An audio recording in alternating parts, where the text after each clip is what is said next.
Merhaba, Everbaş sevgili izleyiciler. Gündem analize hoş geldiniz. Yeni bir programla karşınızdayız. Bu programda ağırlıklı olarak Suriye ve Rojava'ya endeksleneceğiz ama başkentlerde ABD, Washington, Ankara, Paris, Şam ve Rojava ekseninde ve Riyad, Suudi Arabistan'da dahil olduğu bu sürece e, yeni bir format söz konusu ve bu formatın biçimini, içeriğini, daha doğrusu dışa vurumunu Tom Barak gerçekleştirdi. ABD'nin Suriye özel temsilcisi gerçekleştirdi.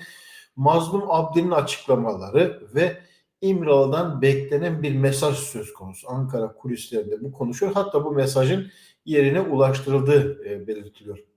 Şimdi bu programda ağırlıklı bir şekilde bu konuyu gündeme yatıracağız. Ağustos ayının başındayız ve çok hızlı gelişmeler söz konusu oldu. Bu gelişmelerin içeriğinde neler var? Kim hangi politikayı hedefledi ve ne gibi sonuçla karşılaştı ve önümüzdeki dönem ne olacak?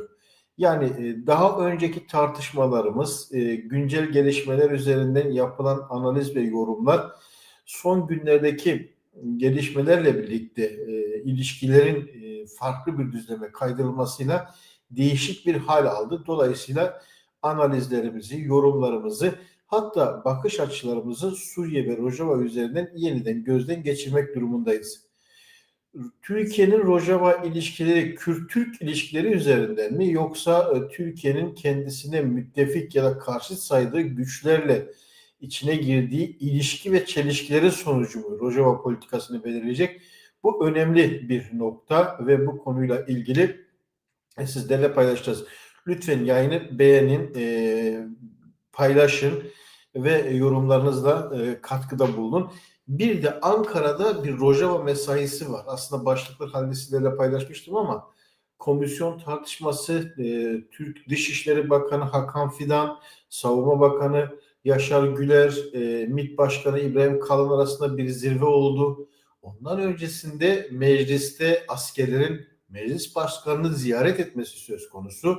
Milli Güvenlik Kurulu toplantısı gerçekleşti ve Türkiye bu yeni formatı aslında pratikte yüksek sesle dillendirmese de önemli ölçüde hayata geçirmiş durumda. Şimdi tek tek olayları gelişim seyrine göre ele alacağız ve bu Suriye üzerinden bölge devletlerinin hem Kürt politikası bağlamında hem de Suriye'nin nasıl bir Suriye olacağı konusunda Demokratik Suriye güçlerinin Şam'la ilişkilerinin nasıl olacağı, Demokratik Suriye güçlerinin Şam'la ilişkileriyle beraber Türkiye ile ilişkilerinin hangi formatta ilerleyeceğini hangi veriler bize gösteriyor? Nasıl olacak? Bu yeni formatta ne var?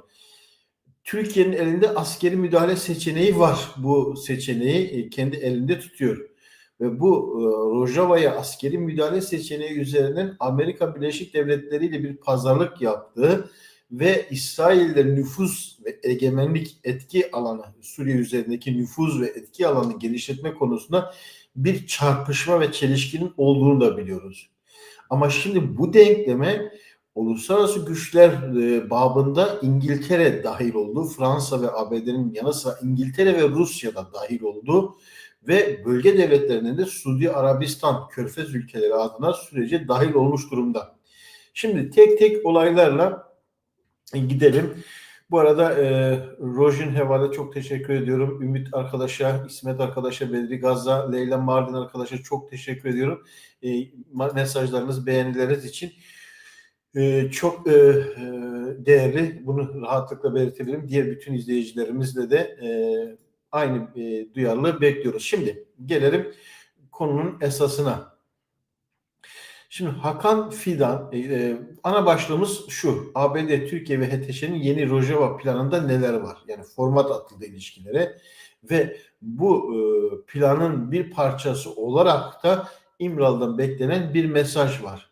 Bu mesajla birlikte değişik gelişmeler, görüşmeler söz konusu ve Hakan Fidan'ın Suudi Arabistan Dışişleri ile Rojava'yı görüştüğü, Suriye'yi görüştüğü belirtiliyor. Türkiye ABD'nin ve Rojava politikasındaki yeni format ne? Şimdi başlıklar halinde bakalım buna. Ama önce gündemdeki konulara isterseniz kısaca bir bilgilendirelim sizleri. Rojava ile ilgili, Suriye ile ilgili sahadan gelen yeni bilgiler, haberler şunlar. E, Uluslararası Hristiyanlar ve Yahudiler Kardeşliği Kuruluşu Suriye'deki Druzi toplumuna yardım ulaştırdı. Suriye'de 1 milyon dolar bağış sonrası halktan, aktivistlerden, gazetecilerden özel yönetime eleştiriler geldi. Kamplarda Afrin, Serikani ve Grizpi'de binlerce kişi zor durumda. Bu bağış farklı yönlerde tartışılıyor. Ve bir haber yine var. Bu haber bence önemli. Bu gelişmeleri e, paylaşırken bundan da El-Kaide bağlantılı Ahmet Muvaffak Zeydan, HTŞ lideri Jolani'nin danışmanı oldu. ABD'nin terör listesinde yer alıyor. ABD HTŞ'ye bağlı Güzel Halep'e bağlı Bab kentinde düğün salonu basıp şarkıcı Ömer Hayri'yi kaçırdı. Eski yıllarda Bas ordusunun konserlerde şarkı söylediği gerekçesiyle işkence yapıldı.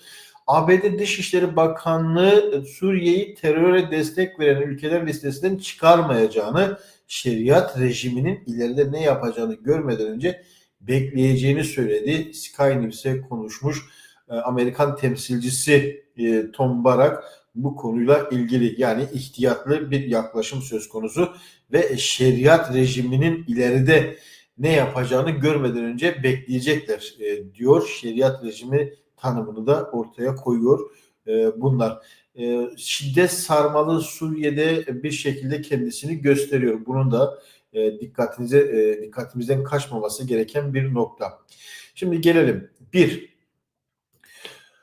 Rusya ile Suriye Dışişleri Bakanları görüştü. Bu görüşme sonrasında ortak basın toplantısı yaptılar ve bu toplantıda özellikle Suriye Dışişleri Bakanı İsrail'e tehdit değiliz vurgusunda bulundu. Bu görüşmeden önce de Rusya ile en üst düzeyde İsrail arasında bir görüşme gerçekleştirilmişti ve İsrail savaş uçakları Laskiye'de HTŞ tümenini bombalamışlardı. Bu gelişmeleri böyle bir not olarak alalım. İkinci bir görüşme trafiği Ankara'daydı. Hakan Fidan, Yaşar Güler ve İbrahim Kalın arasında yapıldı. Milli Güvenlik Kurulu toplantısı gerçekleştirilmişti ve burada da mesai Rojava ve meclisteki komisyon PKK'nın silah bırakma meselesi üzerineydi. Ama Dışişleri Bakanlığı'nın ev sahipliğindeki bu toplantı bana biraz da bir dönem Ahmet Davutoğlu, Hakan Fidan ve dönemin askeri yetkililer arasında bir gizli görüşme yapılmıştı. Rojava'ya ilişkin provokasyon ses kayıtları yayınlanmıştı. Bunun da bir şekilde paylaşalım. Bir başka haber daha var. O haberi de sizlerle paylaşalım. İlginç, sosyal medyada dolaşıma sokuldu. Hüseyin Aygün ve Fethullahçıların basında yer alan bir haber. Bu haber MİT'in elindeki MİT Daire Başkanı Aydın Günel sessizce toprağa verildi. 2017 yılında PKK tarafından esir alınmıştı. Daha sonra öldürüldü, şehit düştüğü açıklanmış. MİT Daire Başkanı Aydın Günel'in cenazesi 31 Temmuz 2025'te Ankara Cebeci Asrı Mezarlığı'nda sessizce defnedildi. Hüseyin Aygün bunu duyurmuş. İlginç bir durum. Bu açıklamalarla beraber bu MİT Psikolojik Hareket Daire Başkanlığı'nda görevliydi. Üst düzey yetkiliydi. Erhan Pekçetin de vardı.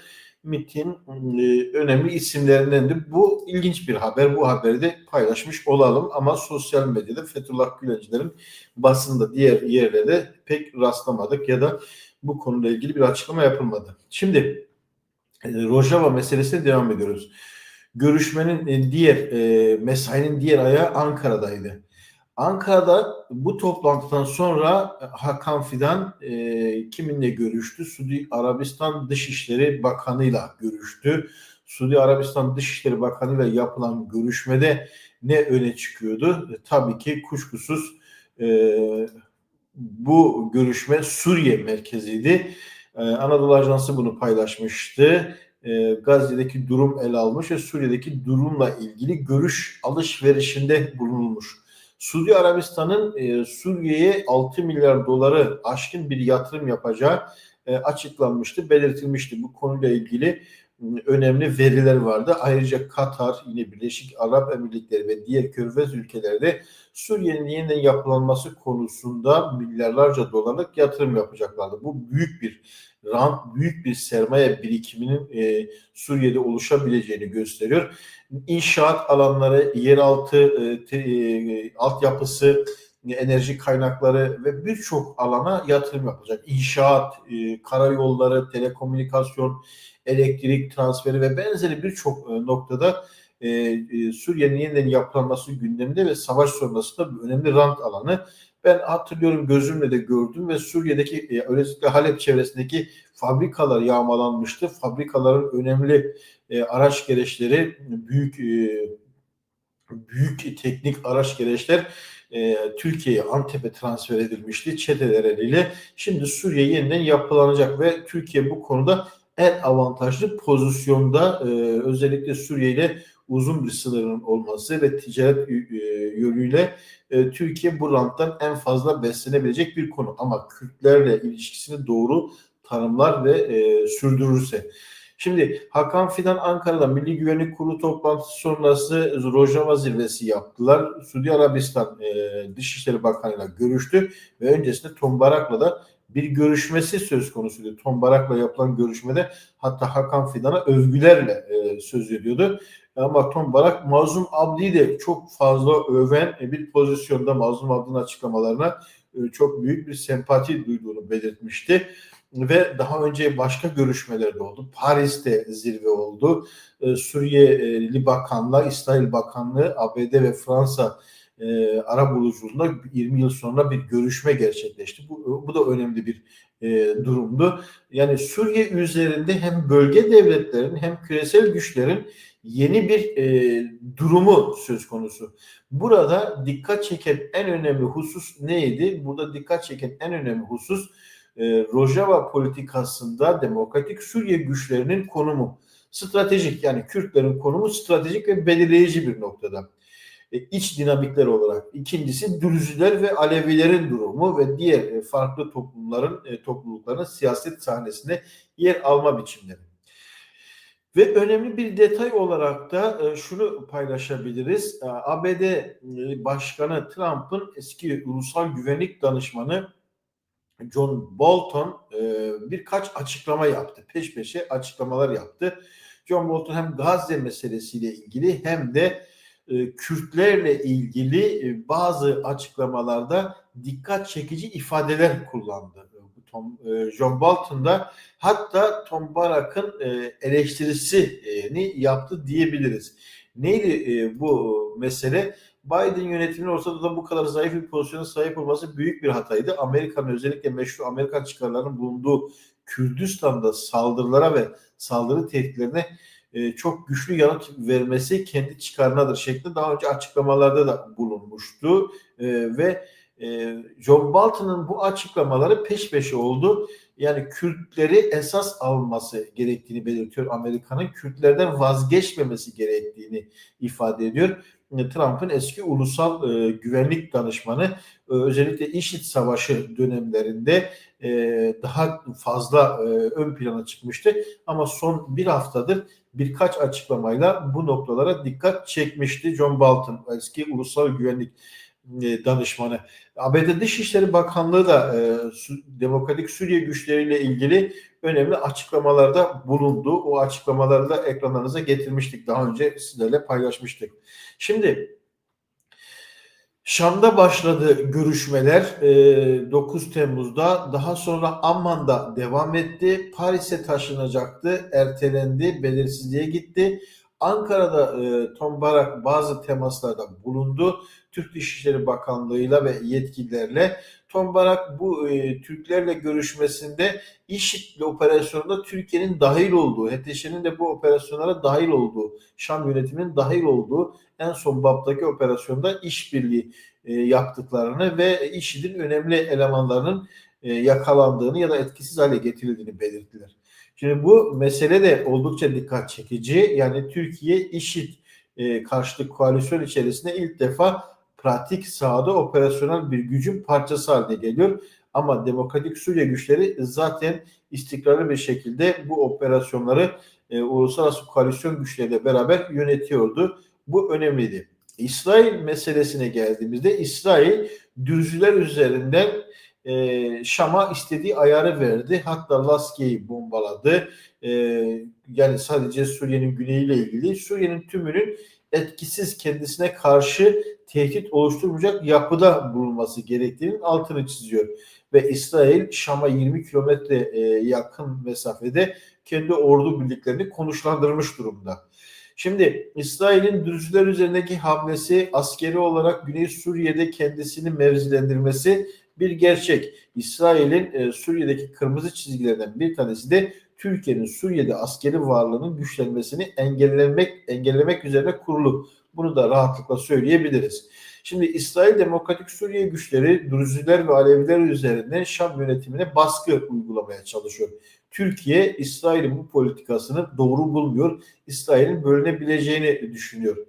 Demokratik Suriye güçleriyle yapılan pazarlık ve tartışmalarda Demokratik Suriye Güçleri Genel Komutanı Mazlum Abdi ve Rojava Dışişleri ya da Demokratik Suriye Güçleri'nin Dışişleri Temsilcisi Foza Yusuf ve İlham Ahmet de hem Kürt basını hem uluslararası basında, Arap basında verdikleri demeçlerde son bir hafta içerisinde yaklaşımlarının diyalog ve müzakere yoluyla devam etmesi, sorunların bu diyalog ve müzakere yöntemiyle çözülmesi konusunda mesajlarını verdi. Tombarak bu mesajları çok olumlu karşıladı. Sadece Tombarak değil, ABD Dışişleri Bakanlığı Pentagon'da bu mesajları özellikle Mazlum Abdi'nin işte Suriye'nin bölünmemesi üzerine, Suriye ile ortak bir yönetim modeli, Rakka, Deir ez-Zor ve Haseki'de devlet kurumlarının geri gelmesi konusunda, işlevli olması konusunda çağrıları vardı. Mazlum Abdi'nin bu açıklamalar oldukça radikal sayılabilecek açıklamalar ve ademi merkeziyetçiliğin Suriye'yi zayıflatamayacağı konusunda ve bu konuda daha öngörülü bir yaklaşımı söz konusu. Yani Mazlum Abdi aslında Suudi Arabistan'ın da bölgedeki sorunun çözümü konusunda arabuluculuğa dahil ve davet etti. Şimdi Hakan Fidan'ın bu görüşmeyi bu mevzu üzerine gerçekleştiğini düşünürsek önemli bir mesai var. Yani Suriye'de bir kere Dürzülere yapılan saldırıdan sonra İsrail'in sürece müdahale olmasıyla birlikte şu gerçek ortaya çıktı. HTŞ Suriye'yi şu ana kadar izlediği politikalarla yönetemeyeceği gerçeği ortaya çıktı. Demokratik Suriye güçlerine yaklaşımı da askeri operasyonu elinde saklı tutan bir ajandası vardı. O operasyon meselesi de Arap aşiretleri üzerinden bir provokasyon girişimi söz konusuydu. Mazlum Abdi sahaya indi. Arap aşiretleriyle Şeddade'de görüştü ve Arap aşiretlerinin de rızasını aldı. Ortaya şöyle bir tablo çıktı. Kürtlerin ana dil hakkının tanınması, Kürtlerin statüsünün anayasal eşitlik ilkesi üzerinden tanınması ama Suriye'nin bölünmemesi üzerine Suriye'nin altyapı, enerji kaynakları ve benzeri bütün ve mülki idari amirlik yani Haseki'nin ya da Rakka'nın, Deir ez-Zor'un, Cezire bölgesinin mülki idare amirliği, sınır güvenliği, gümrük kapıları ve benzeri ortak bir yönetimle sağlanabileceğini belirtti. Mazlum Abdi'nin görünürde adımı bir adım geri şeklinde okunabilir. Hatta bazı yorumcular Mazlum Abdi gardını düşürdü mü? Hayır, Mazlum Abdi aslında bu hamlesiyle sadece Rojava'yı değil Suriye'yi de yönetmeye ve Suriye'deki yönetime de ortak olma talebini açık bir şekilde ortaya koydu. Yani çatışmayla değil, diyalog ve müzakereyle. Tam da bu noktada Türkiye'nin ve HTŞ'nin hazırladığı Demokratik Suriye güçlerine askeri müdahale seçeneğinin başat noktaya geldiği bir dönemde Mazlum Abdi diplomatik bir hamleyle bunları boşa düşürdü. Ne oldu? Tombarak dedi ki Türkiye açık bir şekilde söyledi.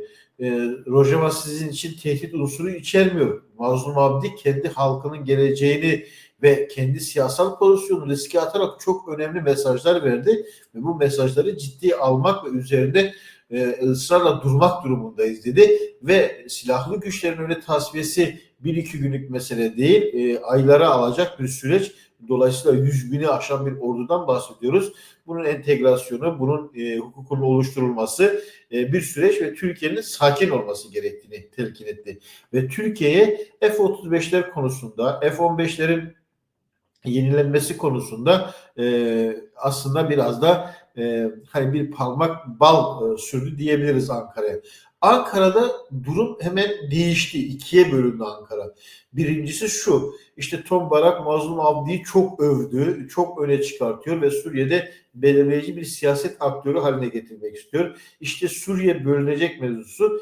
Ankara'da bir başka görüş de var ki o görüş şunu söylüyor. İmralı'dan bir Rojava mesajı var. Yazılı ya da sözlü İmralı heyetine ya da direkt Mazlum Abdi'ye, Demokratik Suriye güçlerine hitaben bir mesaj söz konusu. Bu mesajda Türkiye'deki Kürt sorunun çözüm sürecindeki müzakere ve tartışmaların paralelinde bir yaklaşım sergilenmesi gerektiği ifade ediliyor ya da iddia ediliyor.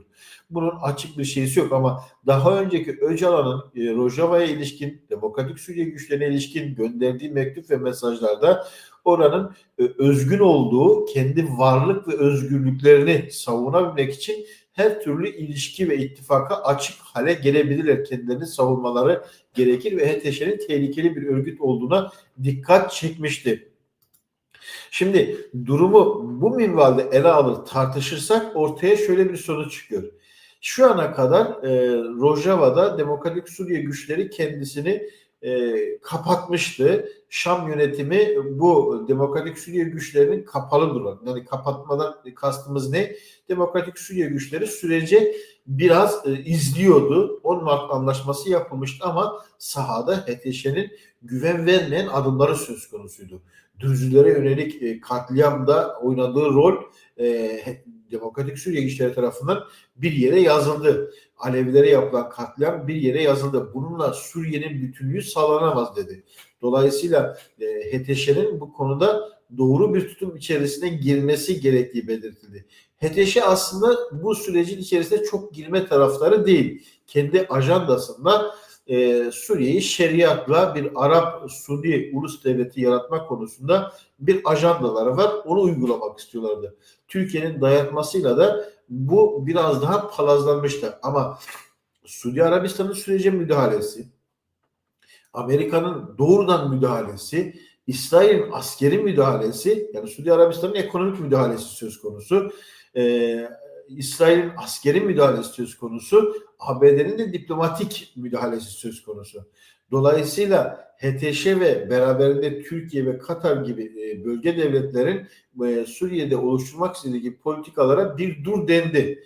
Bunun karşılığında Demokratik Suriye güçlerinde radikal Rojava'ya statüyü radikal bir şekilde ortaya koyan tutumları esnetildi. Bunu görmemiz gerekiyor. Ama burada belirleyici olan ne Amerika'nın tutumu, ne İsrail'in askeri müdahalesi, ne HTŞ ve Türkiye'nin Demokratik Suriye güçlerinin tehdidi. Burada belirleyici olan nokta Mazlum Abdi ya da Demokratik Suriye güçlerinin söylemindeki yumuşama ve kapsayıcılık Kürt Halk Önderi Abdullah Öcalan'ın perspektifleri doğrultusunda diyalog, müzakere, demokratik siyaseti esas alan ama kendi özgürlük ve varlığını savunma, öz savunma konusunda da prim vermeyen, ödün vermeyen bir yaklaşım söz konusu.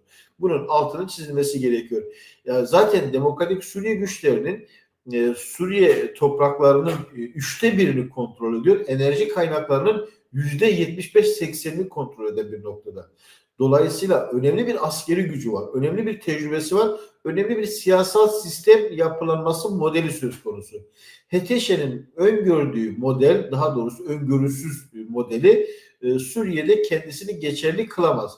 Geçerli kılabilecek model aslında Rojava'da inşa edilen Demokratik Kuzeydoğu Suriye Meclisi, komünleri, yönetim biçimi, askeri meclisleri ve benzeri durum.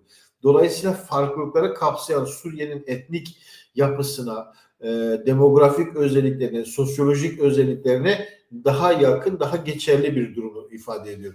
Ama mezhepçi ve şeriatçı bir yaklaşımla diğerlerini öteki hale getiren ve saldırıya açık hale getiren HTŞ'nin politikası geçersiz. Şimdi bu konuya Türkiye'yi de ikna etmeye çalışan bir ABD gerçekliği söz konusu. ABD bak diyor, Mazlum Abdi, Demokratik Suriye Güçlerinin genel komutanı, kendi toplumunda hassasiyetlerini en aza indirgeyerek bu konuda sorunun çözümü için adımlar attı. Ve Türkiye için de tehdit değil. Türkiye askeri operasyon seçeneğini masaya koymaktan vazgeçmeli diyor. Bunun karşılığında Demokratik Suriye güçlerinin kademeli olarak Şam yönetimine entegre edilmesi esası tartışıyor. Ama entegrasyonda şunun altını çizmekte fayda var. Her ne olursa olsun Kuzeydoğu Suriye'nin bazı kentleri belki dışında kalabilir ama Demokratik Suriye güçlerinin Rojava politikasında Kürtlerin kendi varlığından, kimliğinden, statüsünden vazgeçmesi söz konusu değil. Ama şu anda işte Halep'te, Şam'da yüz binlerce belki daha fazla Kürt nüfusu var. Dolayısıyla aynı şuna benzetirsek Ankara, İstanbul, Mersin, Adana, Antalya, İzmir'de, Bursa'da iki Kürt nüfusunun yoğunluğunu düşünürsek benzer biçimde de Şam'da, hatta Humus'ta, Halep'te, Rakka'da önemli bir Kürt nüfusu söz konusu. Dolayısıyla Kürtlerin bir bütün olarak korunması ve savunması sadece Kürtler değil, aynı zamanda Alevilerin, Çerkezlerin, Ermenilerin ve diğer farklı inanç topluluklarının sahiplenmesi konusunda Demokratik Suriye güçlerinin sağlam bir ilkesel duruşu söz konusu. Dürzilerle kurduğu ilişki de bu yönde. Şimdi İmralı'dan beklenen mesaj neydi? İmralı'dan beklenen mesaj işte Türkiye silah bırakma, terörsüz Türkiye söyleminin benzerini Demokratik Suriye güçlerine de dayatıyordu. Durumun öyle olmadığı, burada nüans farklılıklarının olduğu, Kürt Halk Önderi Abdullah Öcalan'ın perspektiflerini ve talimatlarının belirleyici olduğu ama o özgünlük içerisinde de kendisini geçerli kılabilmesi için doğru şartların oluşması gerekir.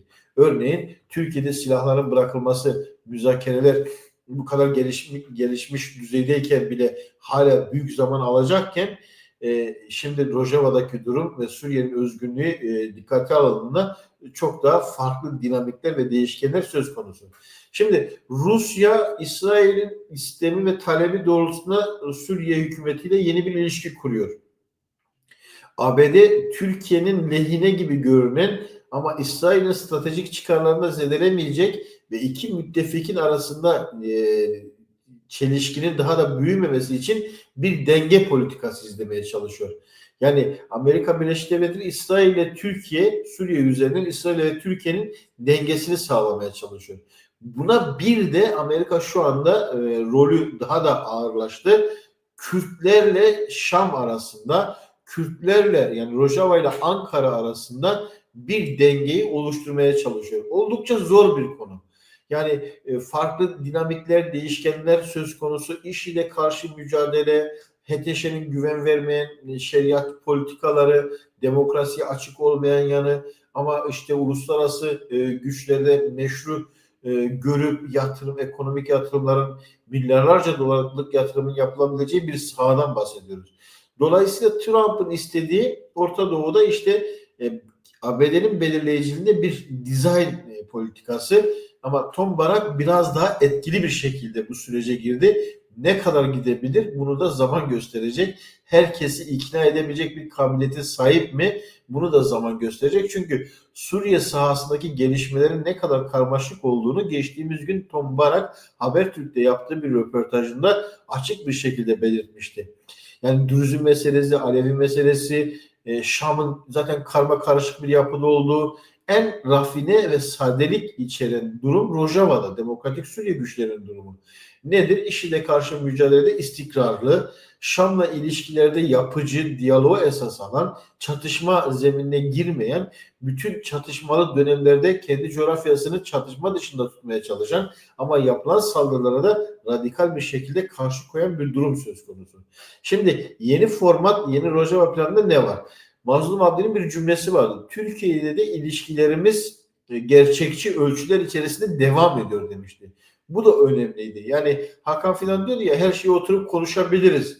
Belki buna istinaden Mazlum Abdi de madem konuşabiliriz işte özellikmiş yok başka federatif yapılmış değişik bir talepten değil. Suriye'nin bütünlüğü içerisinde ama Kürtlerin de yasal anayasal haklarının tanınması nasıl olacak? Bu konuyla ilgili bunun Türkiye için sorun olmayacağı yani Rojava'nın Türkiye'nin ulusal güvenlik sorununu ilgilendiren bir boyutunun olmadığı Hangi düzlemde? Eğer ki gerçekten Kürtlerle barışmak istiyorsa, Kürt sorununu çözmek istiyorsa, Kürt sorunu sadece kuzeyde değil, Rojava'da da, Güney Kürdistan'da da, Doğu Kürdistan'da da Türkiye için herhangi bir sorun teşkil edecek durumda değil. Ama sorunu çözmek istemiyor. Kürtleri edilgen bir hale getirip kendi politikasını yedeğine çekmek istiyorsa orada farklılık var. Yani ben kuzeydeki Kürt'le barışırım, güneydekini esir alırım, Rojava'dakini imha ederim, Doğu Kürdistan'dakini bloke ederim şeklindeki yaklaşımlara çok prim veren bir pozisyonda değil. Yeni bir format var Rojava ile ilgili. Bu konuyla ilgili aslında değişik bir yaklaşımı da içeren bir analiz, Fuat Ali Rıza'nın Özgür Politika gazetesindeki analizi de vardı. Burada e, daha çok Milli Güvenlik Kurulu toplantısı ve AKP MHP'nin görüşlerinin kararlaştırılacağı bir komisyon tartışmasından bahsediliyor. Numan Kurtulmuş'un komisyon çalışmalarını çok kısa sürede tamamlayacak biçimdeki açıklaması da güvensizlik belirtiyor. 100 yıllık bir Cumhuriyet tarihinin sorunun belki en önemli kuruluşu olan ve 100 yıldır çözülmemiş sorunlara çözüm bulacağı beklenen bir komisyon nasıl böyle görevlerini kısa sürede tamamlayabiliyor? Belli ki AKP yönetimi söz konusu komisyonu PKK'yı dağıtma ve tasfiye etme aracı olarak ele alıyor. Belki bu yönünü AKP MHP'nin görüşlerini karar haline getirecek ve ondan sonra da komisyon lağvedilecek. Milli Güvenlik Kurulu toplantısına dikkat çekiliyor analizde ve Milli Güvenlik Kurulu toplantısının gündeminde meclis komisyonu vardı. Çok önemli bir detaya dikkat çekiliyor ve mecliste bir türlü oluşturulamayan komisyon işini daha da karmaşık hale getiriyor diyor. Çünkü Şam'daki Jolani yönetimi desteklenecek, Suriye'de Kürtlere saldırmayı kararlaştıracak bir MGK mecliste oluşturulan komisyon Türkiye'de Kürt sorunu çözümünü gündem yapmasını tavsiye etmeyecek. Burada bir tezatlık görüyor Milli Güvenlik Kurulu toplantısının içeriğiyle ilgili. Şimdi Türk Milli Savunma Bakanı ile komutanlar, askeri komutanlar ayrı ayrı değil de birlikte meclis başkanına bir ziyarette bulundu. Yani pekala ayrı ayrı gidip ziyaret edebilirdi ama böyle yapmayıp adeta bir gövde gösterisi gibi birlikte üniformalı gitmeyi tercih etmişler. Demek ki meclis başkanına gitme gerekçeleri ortaktır, gidiş şekli de özenle belirlenmiştir. Zira Türkiye ortamı siyasi yöntemleri bu tür asker ziyaretlerine pek yabancı da değildir. 17 Temmuz günü partileri bir komisyon için toplamaya hazırlandığı bir zamanda ve onun ön gününde yani Temmuz ayının ortasında yapıldı bu ziyaret ve Numan Kurtulmuş apar topar Tayyip Erdoğan'a telaşlı bir ziyarette bulunuyor. Ama askeri vesayetin son bulduğu söylenirken yaşanan bu tablo son derece dikkat çekici diyor. Kürtlerin özgürlüğü ve demokratikleşme başlığı altında da Kürt tarafı barış ve demokratikleşme yönünde son derece tarihi adımlar atmışken Kürt sorunun çözümü ve Türkiye'nin demokratikleşmesi yönünde tarihi fırsatlar, imkanlar oluşmuşken ve sürekli umudu yükselten bir tutum içerisindeyken AKP başta olmak üzere mevcut partilerin dar iktidar çıkarları uğruna söz konusu fırsat ve imkanları heba etme tehlikesi söz konusu ve ya aslında analizin tümüne baktığımız zaman şöylesi bir durum ortaya çıkıyor. Bu durumu bütünlüklü bir şekilde ele alırsak çok önemli bir analiz sevgili izleyiciler ve bu yazarı özenle takip etmenizde fayda var. Fuat Ali Rıza Türkiye'nin demokratikleşmesi umudunu canlandırmak gerekir diyor ama AKP'nin dar iktidar politikası olarak ele aldığını belirtiyor. Dikkat çekici nokta Temmuz ayının ortasında Savunma Bakanı'yla kuvvet komutanlarının Numan Kurtulmuş'u ziyaret etmesi söz konusu ve Milli Güvenlik Kurulu toplantısında hala Kürtlerin tehlike ve savaş politikasıyla bertaraf edileceği meselesi tartışılıyor.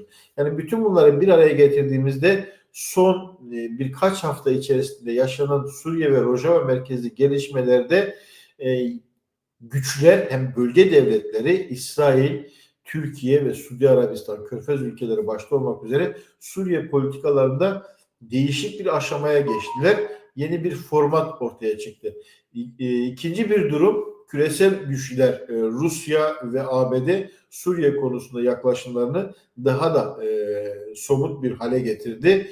Rusya İsrail ile görüşme sonrasında Suriye politikasını belirledi ve Rusya ile Suriye Dışişleri Bakanları ortak toplantı yaptılar. Paris'teki zirve Fransa ve ABD'nin etkin bir şekilde Suriye politikasına küresel güç odağı olaraktan müdahale etmesi ve yönlendirmesi söz konusuyken Suriye politikasına İngiltere'de sahaya inmiş durumda. Onu da altını çizelim. Yani yeni bir format söz konusu. Mazlum Abdi'nin esnek ve yapıcı diplomatik çabaları ve mesajları, Ankara'da zayıflık ya da farklı okuma durumu söz konusu. Bir yanda Ankara'da işte şöyle bir görüş var. Mazlum Abdi İsrail'le iş tuttu. Demokratik Suriye güçleri İsrail'le bilmem şunu yapıyor. İşte Öcalan'ın söyledikleri yerine gelmiyor ve benzeri ortamı bulandırmaya çalışan, yeni bir değişik algı yaratmaya çalışan yaklaşımlar var. Oysa esası çözüme odaklı bir politikada Mazlum Abdi'nin yaklaşımının oldukça önemli olduğunu altını çizeceğiz. Ve önümüzdeki süreçlerde bu gelişmeler kendisini dışa vuracak. Yani yeni formatın askeri pratiği ne olacak, diplomatik pratiği ne olacak, siyasal pratiği ne olacak bu güçlerin? Bunu da yakın zamanda göreceğiz. Mesajlarınız için çok teşekkürler. İzlediğiniz için çok teşekkürler. Paylaşırsanız, abone olursanız ve bildirimlerinizi açarsanız, özellikle beğeni tuşu YouTube algoritması için önemli. Desteklerinizi tekrar teşekkür ediyorum. Esirgemezseniz çok iyi olur. İzlediğiniz için çok teşekkür ederim. Bütün arkadaşlara mesajları için ayrıca çok teşekkür ediyorum. Rojinheva'da diğer bütün arkadaşlara özellikle çok teşekkür ediyorum. Yoğun yayınımızı sahiplenen ve paylaştıkları için. Tekrar buluşacağız. Hoşça kalın diyorum. Tekrar buluşacağız.